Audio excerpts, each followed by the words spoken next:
নমস্কাৰ জনাই পুনৰবাৰ সকলোকে মোৰ অন্য এটা ভিডিঅ'লৈ স্বাগতম জনাইছো। আশা কৰোঁ সকলো ভালে আছে। বৰ্তমান মোৰো ভালে। আগৰ ভিডিঅ' এটা দেখাইছিলোঁ যে এখন মেখেলাৰ সহায়ত মিক্স পাটৰ এযোৰ উকাযোৰা কেনেদৰে বনাইছিলোঁ।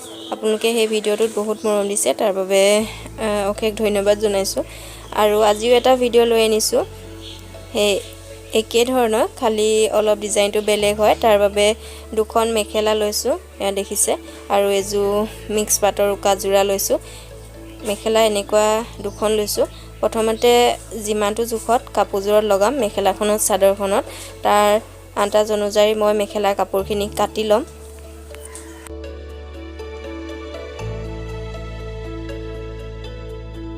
খনৰ তলৰ ৰাউণ্ডটোত পটি কাপোৰ সৰহকৈ লগাম, সেইবাবে ডাঙৰকৈ কাটিছোঁ। আৰু চাদৰখনৰ আঁচলকেইটাত অলপ সৰু সৰুকৈ লগাম, আৰু চাদৰখনৰ মাজত গেৰু ডিজাইন নিদিওঁ, অলপ বেলেগ এটা ডিজাইন কৰি দিম। আপোনালোকে ভিডিঅ'টো স্কিপ নকৰাকৈ শেষলৈকে চাই থাকিব। এয়া গোটেই মেখেলাখনৰ কাপোৰখিনি উকাযোৰাযোৰ লগাবৰ বাবে কাটি ৰেডি কৰি ল'লোঁ। এতিয়া চাদৰখনৰ আঁচলটোত প্ৰথমতে মেখেলাৰ কাটি লোৱা পটিটো গোটেই চাৰিওফালৰ ৰাউণ্ডটো অলপ ভিতৰৰ ফালে ভৰাই চিলাই কৰি যাম। আপোনালোকে ভিডিঅ'টো স্কিপ নকৰাকৈ শেষলৈকে চাই থাকিব।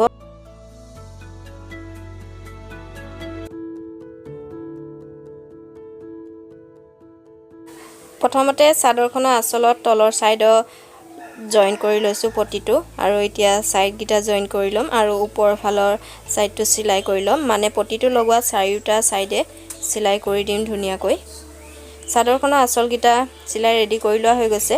এটা আঁচলত পটি লগোৱা ভিডিঅ' কৰাহে দেখুৱাইছোঁ, যিহেতু দুইটা ভিডিঅ' একেই হয়। এতিয়া মাজভাগত লগাই ল'ম। এয়া দেখিছে চাদৰখন আঁচলটো ৰেডি হৈ গ'ল।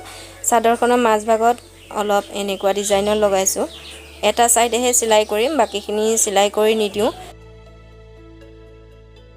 চাদৰখনৰ দুইটা আঁচল আৰু মাজভাগত পটি লগোৱা কামখিনি প্ৰায় ফিনিছ হৈ গ'ল। এতিয়া মেখেলাখন চিলাই ল'ম। মেখেলাখনে প্ৰথমতে তলৰ ছাইডটো পটিটোৰ লগত মেখেলাখন জইন কৰি ল'লোঁ, আৰু জইন কৰি হোৱাৰ পিছত ওপৰৰ ফালৰ ছাইডটো অলপ কাপোৰ ভিতৰৰ ফালে ৰাখি এনেদৰে চিলাই কৰি দিছোঁ। মেখেলাখনো সেই একেদৰে চিলাইছোঁ, পটিটো লগাই 4 ৰাউণ্ডটো চিলাই কৰি দিছোঁ। খুবেই সহজ হয়, আপোনালোকেও বনাব পাৰিব এনেধৰণে।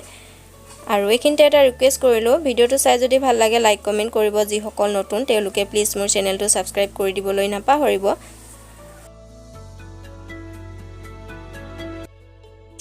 মেখেলাখনৰ 4 ৰাউণ্ডটো পটি লগোৱা কামখিনি শেষ হ'ল। এতিয়া মেখেলাখনৰ জইনকেইটা চিলাই কৰি ল'ম, আৰু ওপৰৰ ফালৰ ছাইডটো অলপ কাপোৰ ভিতৰৰ ফালে ৰাখি চিলাই কৰি দিম।